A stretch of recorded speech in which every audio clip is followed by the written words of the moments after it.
Good morning students, एक बार फिर से आपका स्वागत है आपके अपने यूट्यूब चैनल पर। और पिछली क्लास में हमने वर्गमूल और घनमूल के बारे में पढ़ा था। आज हम इसके प्रीवियस ईयर के कुछ क्वेश्चंस करते हैं। तो पहला क्वेश्चन है 992016, इस संख्या के वर्गमूल के अंकों का योगफल क्या होगा। तो सबसे पहले हमें इसका वर्गमूल करना पड़ेगा। वर्गमूल करने का तरीका आपको बताया था 992016। तो दो का जोड़ा बना लेते हैं और फिर जो ये 99 है इससे कम पर जो पूर्ण वर्ग संख्या है उसका वर्ग करोगे तो 9 का स्क्वायर होता है 81। तो 9 लिख दोगे आप यहाँ पे और इसमें से जब आप घटाओगे तो 18। अब 20 अगला पेयर जो जोड़ा है वो और उतार लिया, यहाँ पे जो लिखा वही संख्या इसमें जोड़ देंगे तो ये हो गया 18। अब आप यहाँ पे जो संख्या लिखोगे उसी से इसको गुणा करना पड़ेगा। तो अगर आप यहाँ पे 1 लिखते हो तो आपको 1 से गुणा करना पड़ेगा। तो आप देखोगे जब आप 9 से गुणा करोगे, यहाँ 9 लिखोगे तो 9 से इसको गुणा करना पड़ेगा और 9 से जब इसको गुणा करोगे तो ये हो जाएगा 9 × 9 81, 8 72 और 8 80, 8 बच गए, 9 और 8 17। तो 1701 जब इसमें से आप घटाओगे तो ये हो जाएगा 9, यहाँ होगा 1, यहाँ पे होगा 1। फिर अगला पेयर उतार लो और इसको इसमें जोड़ के लिखोगे, है ना। पहले ये 9 यहाँ लिख देता हूँ मैं। अब इसको इसमें जोड़ोगे तो ये हो जाएगा 189 और 9 198। अब यहाँ पे जो संख्या लिखोगे वही संख्या यहाँ लिखनी पड़ेगी आपको, उसी से उसको गुणा किया जाएगा। तो इसके बाद जब इसको आप 6 से गुणा करो, यहाँ 6 लिखोगे तो 6 से इसको गुणा करना पड़ेगा। 6 × 6 36, तो लास्ट में 6 आने के चांस है। और 3 बच गया, 8 × 6 48 और 3 51, 5 बच गए, 9 × 6 54 और 5 59, 5 शेषफल, 6 × 1 6 और 5 11। तो ये पूरा हो गया और यहाँ पे आ जाएगा ये 6। तो इस संख्या का जब आप वर्गमूल करोगे तो वर्गमूल आएगा 996। तो अब इसमें कहा इसके वर्गमूल के अंकों का योगफल। तो 996 के जो अंक हैं 9, 9 और 6, इनका योगफल जब करोगे तो 18 और 6 24। तो इसका आंसर, थर्ड आंसर इसका सही होगा, आंसर नंबर 3। इसके बाद में अगला क्वेश्चन करते हैं। इस क्वेश्चन में हमें दिया है, तो इसमें आप देखोगे 0.75 की पावर 3 अपॉन 0.25, 0.75 की पावर 3 अपॉन 0.25 प्लस 1.75 प्लस 0.75 का स्क्वायर और उस पूरे का वर्गमूल करना है हमें। ये आरपीएससी एलडीसी में आया हुआ है 2016 में। तो इसमें क्या करोगे, 0.75 की पावर 3 है, इसको हम लिख सकते हैं, पॉइंट हटाओगे तो पॉइंट की जगह 1, तो इसको 75/100 इसकी पावर 3 और अपॉन में 0.25 है, इसको हम लिख सकते हैं, पॉइंट हटा दो और ऊपर पॉइंट की जगह 1 और उसके बाद 2 अंक है तो 2 0 प्लस 1.75 है तो इसका भी पॉइंट हटा देते हैं और अपॉन में पॉइंट की जगह 1 और आगे जितने अंक है उतने 0 प्लस ये हो जाए, इसका पॉइंट हटा दो तो 75/100 और इसकी पावर 2। 75/100 को जब आप 25 से काटोगे तो ये हो गया 3/4 की पावर 3 और 25 से जब इसको काटोगे तो ये आ गया 4 प्लस ये हो गया 25 से काटोगे तो 7/4 प्लस ये हो जाएगा, इसको काटोगे 3/4 का स्क्वायर और सरल करते हैं तो ये हो जाएगा 3 की पावर 3 यानी 27/3 की पावर 4 की पावर 3 है, 1 4 की पावर ये कट जाएगा इससे, तो बटे में 4 का स्क्वायर 16 प्लस 7/4 और यहाँ पे भी 3/4 का स्क्वायर करोगे तो ये आ जाएगा प्लस में 9/16। तो इसका एलसीएम ले लो आप 16, तो ये हो जाएगा 27 प्लस यहाँ पे 7 × 4 28 प्लस 9, तो इसका आंसर आएगा 27 और 28 55 और 9 64/16, 64/16 यानी 4। तो इसका वर्गमूल करना था पूरे का हमें, यानी कि हमें इस 4 का वर्गमूल करना है, तो इसका आंसर आ जाएगा 2। 4 का वर्गमूल हो जाएगा 2, तो आंसर इसका सेकंड आंसर इसका सही होगा। इसके बाद में अगला क्वेश्चन है, किसी पूर्ण घन संख्या का चरमांक 3 है। चरमांक का मतलब होता है इकाई का अंक, तो इसमें इकाई का अंक 3 है, तो इसके घनमूल का चरमांक क्या होगा। आरपीएससी एलडीसी 2014 में, तो अगर कोई संख्या है उसमें इकाई का अंक 3 है, तो हमें ये पता है कि 3 इकाई का अंक है, इसका घनमूल जब करोगे तो 3 का घनमूल 27, यानी अगर इकाई का अंक 3 है तो घनमूल में इकाई का अंक क्या आएगा 7, तो इसका जो आंसर है वो सेकंड हो जाएगा, इकाई का अंक 7 होगा। तो हमें एक क्वेश्चन दिया हुआ है, 4 संख्याएं दी है और इनमें से पूर्ण वर्ग संख्या कौन सी है। ये आरपीएससी एलडीसी 2014 में आया हुआ क्वेश्चन है। तो इसमें एक ट्रिक आपको ध्यान रखनी है जो बताई भी थी मैंने क्लास में, यदि अंत में आपके शून्यों की संख्या विषम है तो वो संख्या कभी भी पूर्ण वर्ग संख्या नहीं हो सकती। जैसे इस ऑप्शन में देखोगे 7 जीरो है, अंकों की संख्या, जीरो की संख्या विषम है लास्ट में, इसमें 1 जीरो है और इसमें 5 जीरो है और इसमें 4, इसमें जीरो की संख्या सम है, तो ये संख्या ही पूर्ण वर्ग संख्या होगी, बाकी संख्याएं नहीं होगी, तो इसका आंसर आएगा फर्स्ट। इस ट्रिक को ध्यान में रखें। नेक्स्ट है, द्वंद्व योग विधि द्वारा 24,561 का वर्ग ज्ञात करते समय कितने अंक या समूह बनेंगे। ये भी आरपीएससी एलडीसी में आया हुआ क्वेश्चन है।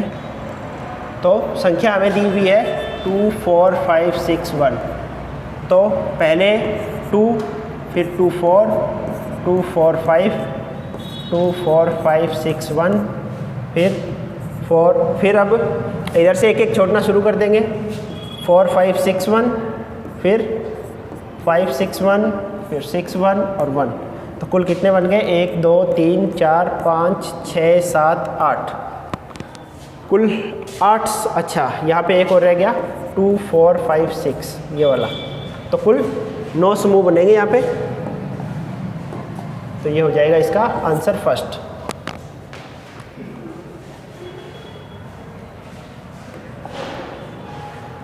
अगला सवाल है, वैदिक गणित में किस क्रॉस पद्धति से 3421 का वर्ग करने पर चौथे स्टेप पर आने वाले अंक निम्न में से कौन सा है।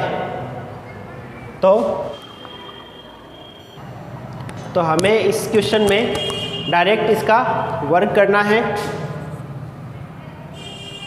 वैदिक विधि की कोई ज़रूरत नहीं होगी।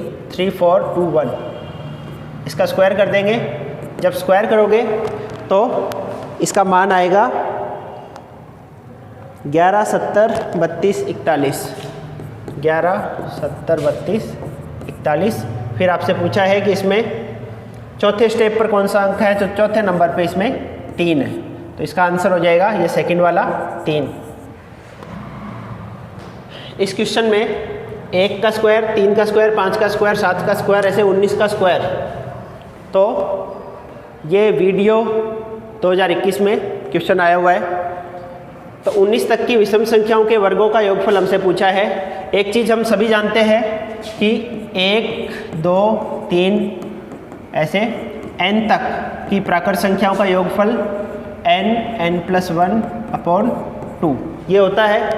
इसी प्रकार 1 से लेके n तक की संख्याओं के वर्गों का योगफल n+1 2n+1/6 ये होता है।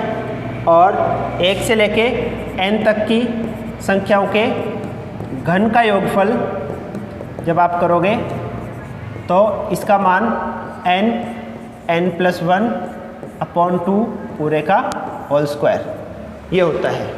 तो हमें यहाँ पे विषम संख्याओं के वर्गों का योगफल पूछा है, तो इसके लिए भी आप सूत्र याद रखोगे, 1 का स्क्वायर प्लस 3 का स्क्वायर प्लस 5 का स्क्वायर, ऐसे n का स्क्वायर। विषम संख्याएं दी है तो उनके वर्गों के योगफल का सूत्र होता है n 2n - 1 2n + 1/3।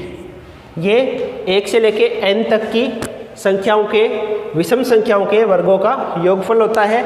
हमारे पास कुल n का मतलब है कुल कितनी संख्याएं हैं, तो यहाँ पे इस सवाल में 19 तक है। 19 का स्क्वायर तो 1 का स्क्वायर, 3 का स्क्वायर, 5 का स्क्वायर,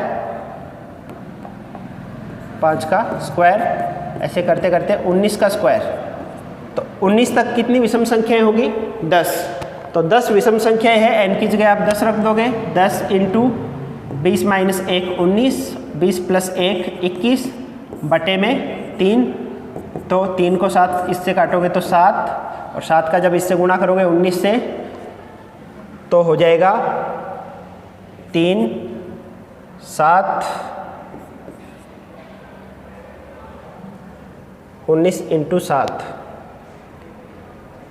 13, तो ये आएगा 133 × 10, तो इसका आंसर आ जाएगा 1330, यानी ऑप्शन 4 इसका बिल्कुल करेक्ट आंसर होगा, 1330। इस क्वेश्चन में हमें दिया है 1/8/0.000216 और इस पूरे की पावर 1/3 प्लस 0.000343 और पूरे की पावर 1/3। इसका मान याद करना है, तो इसको हम लिख सकते हैं, इस बटे के बटे में उसको ऊपर ले जाते हैं, 0.000216/8 पूरे की पावर 1/3 प्लस इसको पॉइंट हटा दो तो 343 पॉइंट की जगह 1 और उसके बाद 6 अंक है तो 6 0 यानी 10 की पावर 6 और पूरे का पावर 1/3।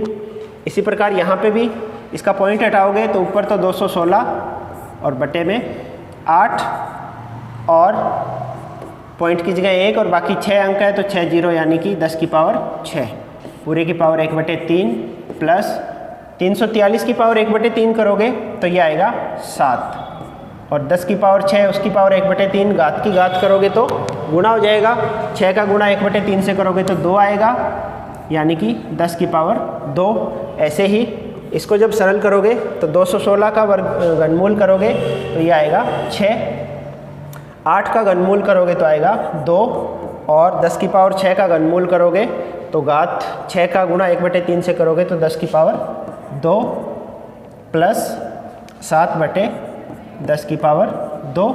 इस 2 को 6 से काट दो 3 आएगा तो 3 बटे अब 10 का स्क्वायर यानी 100 लघुत्तम ले लो तो यहाँ आ गया 3 + 7 तो इसका आंसर आ गया 10/100 या 0 से 0 कट जाएगा 1/10 या 0.1। तो इसमें जो थर्ड ऑप्शन है सी ये करेक्ट हो जाएगा। ये रीट 2021 में आया था क्वेश्चन, तो इस प्रकार के क्वेश्चन रीट में आते हैं। अब नेक्स्ट अगला जो क्वेश्चन है ये भी रीट 2018 में आया था और हमें दिया है -√3 प्लस √84 प्लस 18√3 और इस पूरे का वर्गमूल, इसका मान पूछा है। इसका मान, ये काफ़ी अच्छा सवाल है, रीट 2018 में आया है ये। तो इसमें हम क्या करेंगे, सबसे पहले इस जो ये अंदर वाला हिस्सा है अंडर रूट के, इसको सॉल्व करते हैं। तो under root minus under root 3 plus under root और इस अंडर रूट में जो 84 प्लस 18 अंडर रूट 3, इसको 84 को हम लिख सकते हैं 81 + 3 प्लस 18 अंडर रूट 3 ऐसे लिख लिया पहले। तो फिर इस अंडर रूट वाले को सॉल्व करते हैं। तो अंडर रूट में 18 को आप 81 जो है इसको लिख सकते हो 9 का स्क्वायर प्लस इस 3 को लिख सकते हैं हम √3 का स्क्वायर। हम परफेक्ट स्क्वायर बनाते हैं पूर्ण वर्ग संख्या ताकि इसका वर्गमूल हट जाए, प्लस 18। तो इसको लिख सकते हैं 2 × 9 × √3। तो अब आप देखोगे a² + b² + 2ab बन गया, यानी इस किसका वर्गमूल होगा ये, इसका परफेक्ट स्क्वायर क्या बनेगा 9 + √3 का स्क्वायर। तो हम इसकी जगह लिख सकते हैं यहाँ पे -√3 प्लस ये जो अंडर रूट में है पूरा, ये इसका पूर्ण वर्ग है। 9 + √3 का स्क्वायर है, ये स्क्वायर से वर्गमूल हट जाएगा, तो इस पूरे की जगह हम लिख सकते हैं 9 + √3। स्क्वायर से वर्गमूल इसका हट गया। अब आप √3 प्लस का और ये माइनस का, तो बचा यहाँ पे √ का 9 जिसका मान आएगा 3। तो यहाँ पे सेकंड ऑप्शन जो है वो इसका सही होगा। अच्छा सवाल है ये परीक्षा के लिए। इसमें मेन चीज़ यही ध्यान रखना है आपको कि यहाँ 84 है, इसको 81 + 3 ऐसे लिख सकते हैं ताकि ये परफेक्ट स्क्वायर में चेंज हो जाए। अगला सवाल हमारा √625 और प्लस √484 इसका मान, ये भी रेट 2016 में आया हुआ है लेवल सेकंड में। तो √625 इसका वर्गमूल करोगे तो 25 आएगा, ये सभी जानते होंगे, प्लस 484 ये 22 का स्क्वायर होता है। जब इनको आप जोड़ोगे तो ये आ जाएगा 47। इजी सवाल, पहला आंसर इसका सही हो जाएगा। नेक्स्ट है हमारा √0.000729 और इस पूरे की पावर 1/3 पूरे का घनमूल प्लस 0.008 इसका घनमूल का मान क्या आएगा, ये पूछ रखा है। तो इस सवाल में √ का मतलब ये इसकी पावर 1/2 है, तो 0 पॉइंट अंदर जो संख्या है इसको तो हम लिख सकते हैं 729 पॉइंट हटा दिया और बटे में 10 की पावर 6, और इस पूरे का वर्गमूल है यानी 1/2 पावर और बाहर 1/3 पावर है, प्लस इसको हम लिख सकते हैं 8/10 की पावर 3 और पूरे की पावर 1/3। अब घात की घात है तो इनका आपस में गुणा हो जाएगा, और या इसको ऐसे भी लिख सकते हैं हम 1/3 को इधर लिख दो, 729/10 की पावर 6, 1/3 को मैं अंदर लिख देता हूँ और 1/2 को बाहर, क्योंकि घात की घात है उनका गुणा होता है, इसलिए 1/2 × 1/3 है, इसको 1/3 × 1/2 भी लिख सकते हैं। प्लस 8 की पावर 1/3 का मान 2 का घन 8 होता है, 8 का घनमूल 2, 10 की पावर 3 है। अब जब घात की घात करोगे तो गुणा, तो 3 का गुणा 1/3 से करोगे तो 1 यानी 10 की पावर 1 यानी 10। अब इसको सरल करोगे तो 729 का घनमूल होता है 9, और नीचे 10 की पावर 6 उसका घनमूल करोगे तो 10 की पावर 2 बचेगी, यानी 6 का गुणा 1/3 से करोगे तो 10 की पावर 2, और अब इसका पूरे की पावर 1/2 ये वाली। उसके बाद आगे 2/10 या 1/5। अब 9 का वर्गमूल करना है तो 3 आएगा, 10 की पावर 2 और उसकी पावर 1/2, तो 10 की पावर 1 बचेगी, प्लस 1/5, 10 एलसीएम आ जाएगा हमारा, तो 3 + 2 तो 5/10 या 1/2 या 0.5। तो इसमें जो ये सेकंड ऑप्शन है ये सही हो जाएगा 0.5। इसके बाद नेक्स्ट आगे चलते हैं। यदि 10 की पावर 3a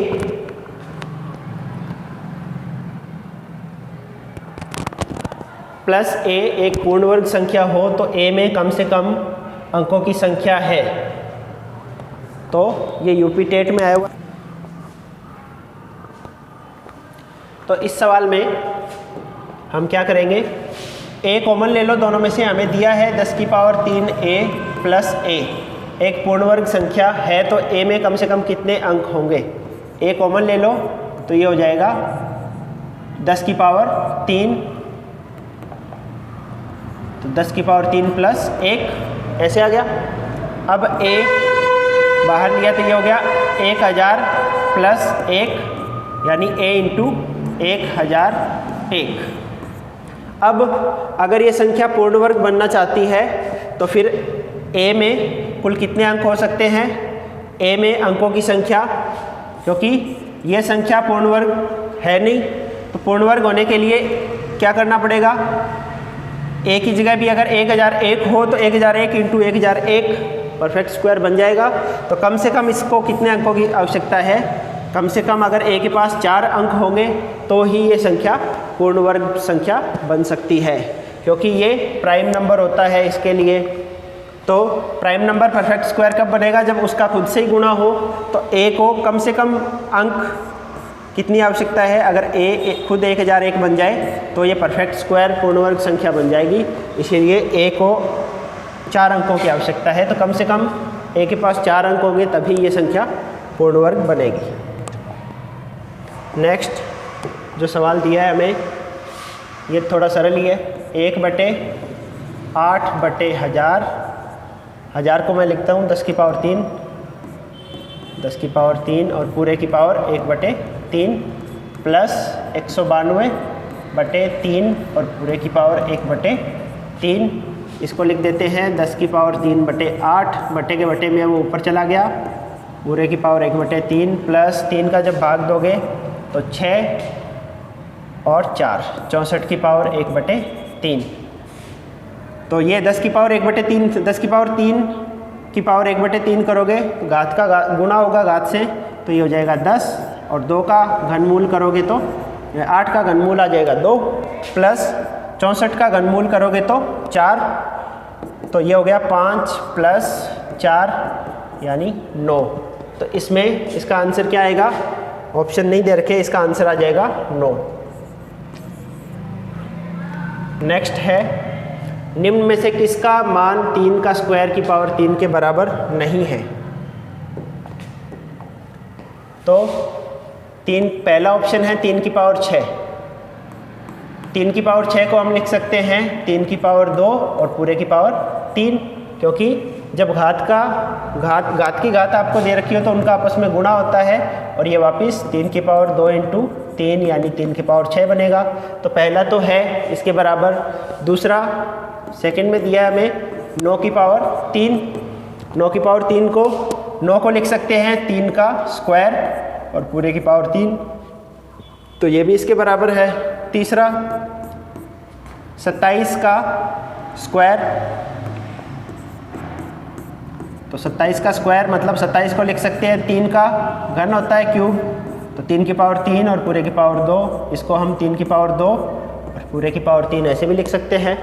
तो ये भी परफेक्ट, ये 3 की पावर 2 और पूरे की पावर 3 के बराबर है।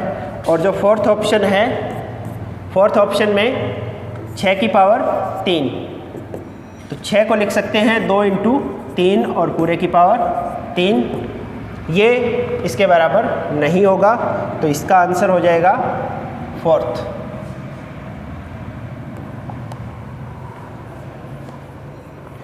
इसके बाद में है, निम्न में से कौन सा कथन सत्य नहीं है? रीट 2012 में आया हुआ क्वेश्चन है ये। संख्या 25 एक पूर्ण वर्ग संख्या है, ये बिल्कुल सही कथन है। 25 पूर्ण वर्ग संख्या होती है। संख्या 38 एक पूर्ण वर्ग संख्या नहीं है, ये भी सही है। किसी विषम संख्या के वर्ग को 2 क्रमागत धनात्मक पूर्णांकों के योग के रूप में सदैव व्यक्त कर सकते हैं। और चौथा है, किसी सम संख्या के वर्ग को 2 क्रमागत धनात्मक पूर्णांकों के योग के रूप में सदैव व्यक्त कर सकते हैं। जैसे तीसरे में हमें दिया है, किसी विषम संख्या के वर्ग को, जैसे विषम संख्या है 3, इसका वर्ग करोगे तो 9 को 2 क्रमागत धनात्मक पूर्णांकों के योग के रूप में व्यक्त किया जा सकता है। तो 2 क्रमागत धनात्मक पूर्णांक 4 और 5 है, इनके योग के रूप में व्यक्त कर सकते हैं, ये बिल्कुल सही है। तो तीनों सही है, तो इसका मतलब इसमें ऑप्शन 4 गलत हो जाएगा। किसी सम संख्या के वर्ग को दो क्रमागत धनात्मक पूर्णांकों के योग के रूप में सदैव व्यक्त नहीं किया जा सकता, क्योंकि किसी सम संख्या का वर्ग जब करोगे आप तो वो एक सम संख्या आएगा, और किसी भी सम संख्या को दो क्रमागत संख्याओं के योग के रूप में नहीं लिखा जा सकता, क्योंकि दो क्रमागत जब संख्याएं लिखोगे तो एक संख्या सम आएगी और दूसरी विषम आएगी, इनका योग करोगे तो एक विषम संख्या आती है, तो ये कभी भी सम संख्या नहीं बन सकता। इसीलिए किन्हीं धनात्मक संख्या का जब वर्ग करोगे आप तो उसका वर्ग दो क्रमागत संख्याओं के योग के रूप में नहीं लिखा जा सकता, जबकि विषम संख्या का वर्ग करोगे तो एक विषम संख्या आती है, उसको हम दो क्रमागत संख्याओं के योग के रूप में लिख सकते हैं, क्योंकि दो क्रमागत संख्याओं का योग जब करोगे तो वो हमेशा विषम आता है। तो इसलिए इसका ऑप्शन 4 गलत हो जाएगा। नेक्स्ट हमें दे रखा है दो सतत विषम संख्याओं का गुणनफल 6723 है, तो छोटी संख्या का वर्गमूल क्या होगा। तो दो सतत संख्याएं यानी लगातार संख्याएं हैं, तो माना पहली संख्या x है तो दूसरी संख्या x+2 हो जाएगी। पहली विषम संख्या x है तो दूसरी विषम संख्या x+2, और इन दोनों का गुणनफल हमें दे रखा है बराबर 6723, तो ये हो गया x² + 2x, और इसको इधर ले आते हैं 6723 बराबर 0, तो ये हो जाएगा x² + 83x minus 81x minus 6723 बराबर 0। तो दो को हमने दो भागों में तोड़ दिया ताकि इनका गुणा जो है वो इस संख्या के बराबर आ जाए। अब इन दोनों में से x कॉमन लोगे तो यहाँ बचेगा x + 83, और यहाँ से -81 कॉमन लोगे तो इसलिए इसका दूसरा गुणनखंड x - 81 बराबर 0, यानी x के दो वैल्यू मिल गई हमें 81 और 83। अब इसमें जो छोटी संख्या है उसका वर्गमूल क्या होगा। तो छोटी संख्या 81 है, इसका जब वर्गमूल करोगे तो इसकी वैल्यू 9 आएगी, यानी इसमें ऑप्शन 4 सही होगा। नेक्स्ट जो हमें दिया है यूटेट 2019 में आया हुआ क्वेश्चन, √98 माइनस √72 प्लस √50 बटे √18, तो इसका मान क्या। √98 को लिख सकते हैं 49 × 2 √ माइनस 72 को लिख सकते हैं 36 × 2, और 50 को लिख सकते हैं 25 × 2, और बटे में 18 को लिख सकते हैं 9 × 2। तो 49 का जब वर्ग करोगे 49 का तो ये होगा 7√2 माइनस 36 का हो जाएगा 6 और √2, यहाँ 25 का 5 √2 प्लस था, अपॉन 9 का हो जाएगा 3 √2। तो 7 √2 ऊपर वालों में से √2 कॉमन ले लो, तो यहाँ बच गया 7 - 6 + 5, और नीचे 3 √2 का मतलब 3 × √2 यहाँ कट जाएगा, और ये 7 और 5 12 में से 6 गया तो 6/3, इसका आंसर आएगा 2, यानी इसका 4th ऑप्शन बिल्कुल सही होगा। नेक्स्ट जो सवाल है, यदि Q एक प्राकृतिक संख्या P का वर्ग है तो P है। Q एक प्राकृत संख्या P का वर्ग है, यानी Q बराबर P², तो P बराबर क्या हो जाएगा √Q। तो P क्या है, Q का वर्गमूल, तो इसमें फर्स्ट ऑप्शन सही हो जाएगा। P जो है वो Q का वर्गमूल है। नेक्स्ट हमें दिया है √91 प्लस √70 प्लस √121, इसका मान क्या होगा CTET 2018 में। तो √121 का मान हम जानते हैं 11 का 121 का वर्गमूल 11 हो जाएगा, तो √121 की जगह हम 11 लिख देते हैं, तो ये हो गया 70 और 11 अंडर रूट 81 और 81 का वर्गमूल करोगे तो ये हो जाएगा 9 और 91 प्लस 9 ये हो गया अंडर रूट 100 जिसकी वैल्यू आएगी 10। तो फर्स्ट ऑप्शन इसमें करेक्ट हो जाएगा। नेक्स्ट है 1225 किस संख्या का वर्ग है? ये वनरक्षक भर्ती 2016 में आया था। 1225 किस संख्या का वर्ग है? तो 1225 का वर्गमूल करना है। एक तो वर्गमूल वाला तरीका है, नहीं तो दूसरा तरीका आपको मैंने पीछे एक वीडियो में शॉर्ट मेथड बताए थे कि पहला तो लास्ट में अगर 25 आ गया तो वो किस संख्या का वर्ग हो सकता है जिसके लास्ट में 5 हो। तो जैसे अगर 25 का वर्ग करना है तो 25 का वर्ग क्या होगा? 25 इंटू 25। तो इसमें जो ये इस वाली संख्या में नीचे जो बड़ी संख्या होती है उसमें एक ऐड करके यहाँ लास्ट में तो हमेशा 25 आ जाएगा और यहाँ एक प्लस करके उससे गुणा कर दिया जाता है। तो 3 इंटू 2 6 आ जाएगा। ऐसे ही 35 का स्क्वायर करना हो तो 35 में यहाँ तो 25 आ जाएगा और यहाँ 3 में 1 जोड़ दो 4 का गुणा 3 से करोगे तो 1225। इसका मतलब, और नहीं तो आप डायरेक्ट कर सकते हो, तो सेकंड ऑप्शन सही हो जाएगा। 35 का स्क्वायर जब आप करोगे तो ये आएगा 1225। नेक्स्ट है, ठीक है, तो ये आज के लिए अपना काम कंप्लीट हो गया है। इसके वर्ग और वर्गमूल के जितने भी प्रीवियस ईयर में क्वेश्चन आए थे वो सारे हमने सॉल्व कर लिए हैं। नेक्स्ट क्लास में हम पढ़ेंगे साधारण ब्याज के बारे में। तो जुड़े रहे इस चैनल से और अपने दोस्तों को भी शेयर करें। Thank you.